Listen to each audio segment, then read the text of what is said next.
मुअज़्ज़ज़ नाज़रीन और सामीन और अज़ीज़ तलबा व तालिबात, अस्सलामु अलैकुम। होम्योपैथी विद सामी में खुश आमदीद। हमारा आज का लेक्चर होम्योपैथिक अद्वियात के इस्तेमाल से मुताल्लिक़ है, यानी दवा तजवीज़ करने के बाद दवा की पोटेंसी तजवीज़ करना और वक्फ़ा खुराक कितना हो, इस बारे में इंशाअल्लाह मैं आपको तफसील से बताऊँगा। इसके साथ साथ आर्गेनिन की वो दफ़ात भी आपके साथ डिस्कस करूँगा जिसमें दवा का प्राइमरी असर और सेकेंडरी असर निहायत वजाहत के साथ हार्मन ने बताया है। सबसे पहले इस्तेमालुल अद्विया पर आते हैं। इस्तेमालुल अद्विया अक्सर के बारे में बताऊँ कि अक्सर तलबा ये सवाल करते हैं कि दवाएं किस ताकत की इस्तेमाल करनी चाहिए। चनांचे इसके मुतालिक कोई कायदा कोई कुलिया नहीं बताया गया।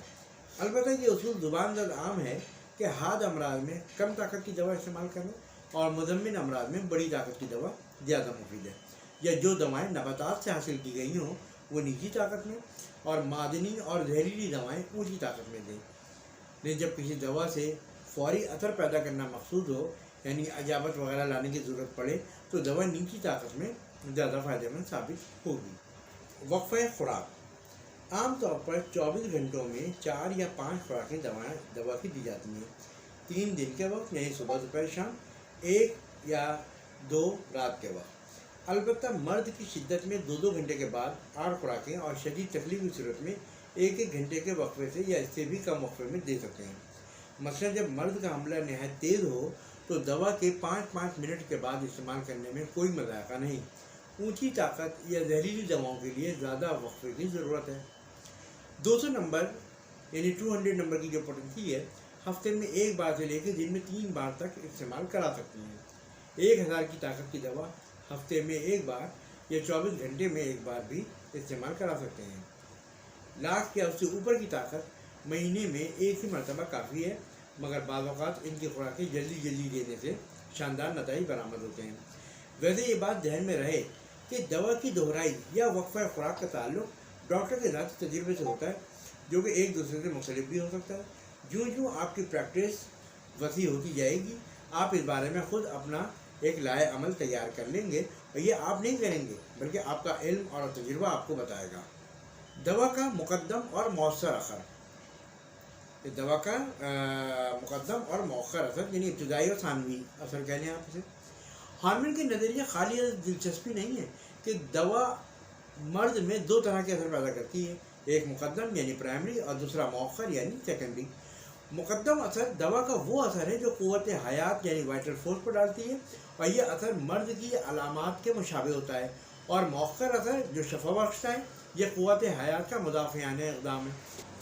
आर्गेनिन की दफ़ा नंबर 63 में हार्मन फरमाते हैं कि हर एक दवा जिसका इस्तेमाल किया जाता है वाइटल फोर्स में कमोबेश तग़य्युर पैदा करती है। इस तरह जिस शख्स को दवा दी जाती है उसकी सेहत में कुछ ना कुछ तब्दीली वाक़ हो जाती है। ये पहला असर अमल मुक़द्दम या असर मुक़द्दम या प्राइमरी एक्शन कहलाता है, और इसे दवा का असर कहा जाता है। अगरचे ये दवा और रूह यानी क़ुव्वत हयात की शराकत से पैदा होता है।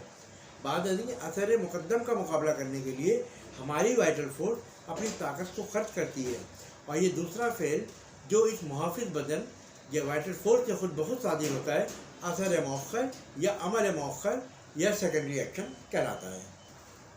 आर्गेनिन की दफ़ा 64 में हार्मन फरमाते हैं कि दवा जिस वक्त हमारे बदन पर असर मुक़द्दम पैदा करती है तो वाइटल फोर्स मफूलाना हालत में मजबूरन दवा को अपना असर करने देती है और सेहत में तब्दीली वाक़ करने देती है।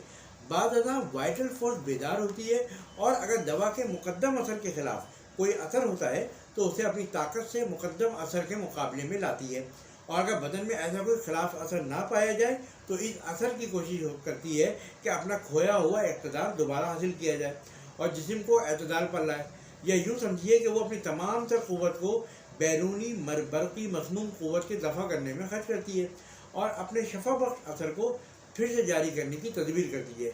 इसलिए इसे मौसर असर या शफा बख्श असर कहते हैं। इसी तरह दफ़ा आर्गेनिन की दफ़ा नंबर 65 में हार्मन फरमाते हैं कि इस असर मुक़द्दम और मौखर की बेशुमार मिसालें हैं।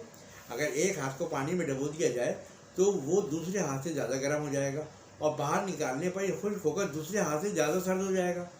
سخت ورزش کرنے والے کا جسم پہلے کافی گرم ہو جاتا ہے، مگر بعد میں سردی محسوس ہونے لگتی ہے۔ کل جو شخص شراب پینے کے باعث گرمی محسوس کرتا تھا، آج اس کا ہر ایک سانس سرد ہے۔ افیون کھانے سے پہلے رات خوب نیند آتی ہے، دوسری شب نیند بالکل نہیں آتی، اور افیون کے استعمال سے قبض کے بعد دستوں کا دورہ ہو جاتا ہے۔